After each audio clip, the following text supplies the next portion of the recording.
बारामतीजवळ अजित पवारांच्या विमानाच्या अपघात प्रकरणामध्ये कारवाईला वेग आलाय. एनडीआरएफकडनं अपघाताच्या ठिकाणाची पाहणी करण्यात आली आहे. नागरी विमान वाहतूक मंत्रालयाकडूनही तत्काळ कारवाई करण्याचे आदेश देण्यात आले. एअरक्राफ्ट ॲक्सिडेंट इन्व्हेस्टिगेशन ब्युरोकडनं तपास सुरू करण्यात आला. तपास पथकाने विमानाचा ब्लॅक बॉक्स ताब्यात घेतलाय.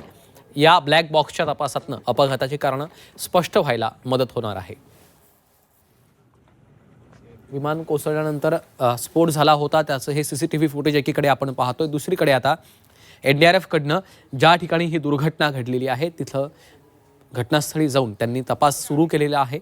या संपूर्ण अपघाताची आता चौकशी केली जाणार आहे. ब्लॅक बॉक्स ताब्यात देखील घेण्यात आलेला आहे. त्यामुळं नेमका अपघात कशामुळं घडला, त्याची नेमकी काय कारणं राहिलेली आहेत ते आता समोर यायला मदत होणार आहे.